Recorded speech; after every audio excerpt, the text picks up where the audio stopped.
Je crois qu'il se présente à nous la possibilité d'un dialogue. Nous ne voulons pas nous appuyer sur le mal qui nous a été fait.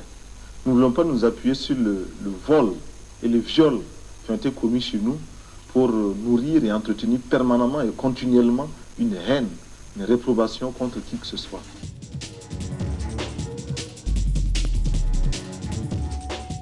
Ça fait un petit quart d'heure, voilà, on est arrivé à 6h30. Et donc pourquoi vous êtes venu aussitôt? Pour essayer de passer en dernière minute, mais je pense qu'il n'y a pas beaucoup de chance. Non. Moi je suis la merde. Je suis la merde. C'est à bloc à bloc. C'est pas la peine de monter. Pas une place, même par terre. C'est là, en zone bleue, il y a pas de presse. Demain, il faudra faire la prise avec l'information normale. Il n'y aura pas de priorité presse.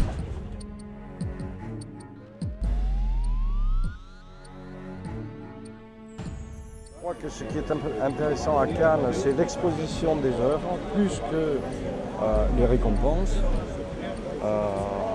Au sens, il n'y a pas de terme français qui soit assimilé à la Mostra, comme on parle de Mostra lors du Festival de Venise. Mais je crois que ce qui est important surtout, c'est que les films soient vus par des gens qui savent pertinemment ce qu'ils vont voir, ce qu'ils cherchent, et que, en voyant ces films-là, les gens se retrouvent eux-mêmes. En fait, nous on est des passionnés de cinéma et chaque année on vient pour le Festival de Cannes. Et donc cette année on a appris au bout de 4 jours que les invitations de couleur saumon n'étaient plus attribuées pour nous alors qu'on a un badge. Donc on a décidé de porter l'affaire devant Cannes Cinéphile qui a fait remonter l'information à la direction. Donc sans se faire d'illusions, je pense que c'est foutu pour nous, à moins qu'on ait une invitation bleue. Maintenant, on est obligé de se battre pour avoir des invitations de couleur bleue, les seules invitations qui nous autorisent à monter au palais. Voilà, donc tous les jours, on est là à demander des places. Et quand on a une place saumon, on est malheureusement obligé de la brader contre une place de couleur bleue pour pouvoir accéder à ce que j'appelle de la culture pour tous. Voilà, donc je pense qu'on est victime de la ségrégation culturelle et je trouve que c'est pas normal, quoi. Donc j'espère que pour l'année prochaine, on aura un peu plus de tolérance à notre égard. Voilà, c'est tout ce que j'avais à dire. Monsieur, s'il vous plaît, soyez cool. Allez, là.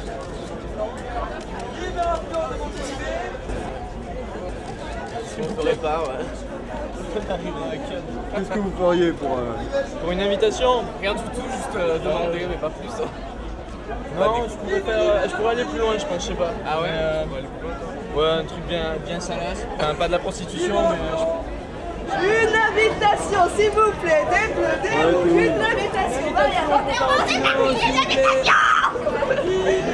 Peut-être la sectorisation du Festival de Cannes, où les castes restent entre elles, et c'est ce que je trouve le plus dérangeant. C'est pas un festival qui est fait pour les spectateurs, c'est vraiment un marché du film, et finalement une rencontre entre professionnels qui restent entre professionnels et qui ne rencontrent pas assez le public. Regardez.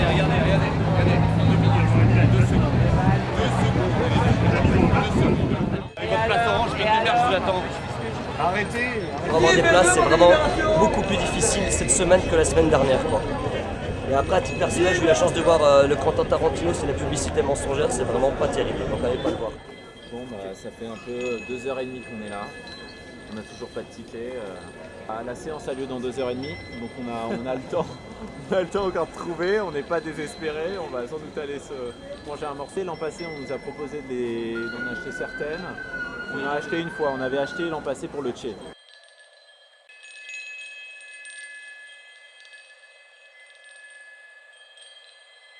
Et est-ce que vous avez entendu parler de Miracle à Santa Anna? Ah non. Non.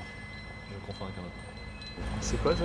C'est l'histoire de soldats, d'un régiment de soldats noirs pendant la Deuxième Guerre mondiale qui plus ou moins vire les Allemands d'un village italien. C'est une histoire assez connue, c'est un livre qui a été écrit par James McBride et qui a été adapté par lui-même, qui s'inspire de faits réels. Et le problème, c'est que le film est sorti en Italie, il y a eu une espèce de polémique que je peux comprendre. Spike Lee est venu lui-même présenter son film Miracle à Santa Anna un mois avant la sortie officielle du film, qui était pour le mois d'octobre. Le film devait sortir partout dans le monde et que les droits internationaux avaient été rachetés par TF1. Qu'arrivé au 1er octobre, date de sortie prévue du film, au 1er octobre 2008, le film ne sort pas, aucune info ne filtre. Et plus tard, on apprend que TF1 a décidé de ne pas sortir le film sans donner une seule raison.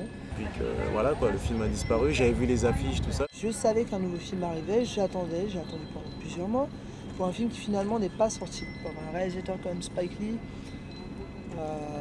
déjà, quelle que soit la qualité des critiques, la qualité qu'annoncent les critiques sur le film de Spike Lee a quand même une base de fans assez importante pour que le film mérite de sortir. Après, il y a une certaine subtilité, mais est-ce que les gens préfèrent juste voir des fantaisies au cinéma ou des choses qui... Voilà, juste des contes de fées et puis c'est fini, quoi. Je conseillerais par contre aux gens de ne pas télécharger le film, mais de l'acheter en zone 1 pour prouver à TF1 qu'ils ont eu tort, justement, de ne pas sortir le film.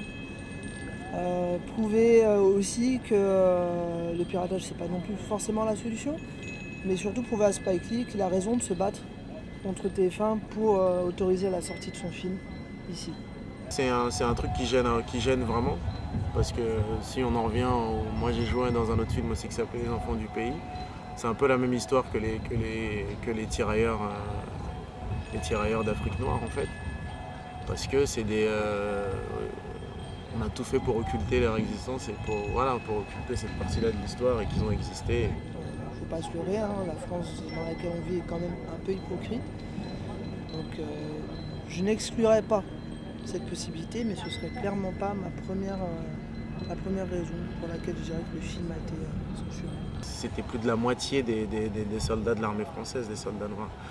Et que pendant les défilés qu'on les voit pas et tout ça, que c'était qu'on les foutait de côté et que voilà, c'est des gens qui ont donné leur vie. Et c'est un peu pareil pour ce film-là. Je pense que ça dérange parce que Spike Lee a montré des soldats qui viennent en mission défendre des gens qu'ils connaissent pas, mais que pour leur pays ils le font, quoi.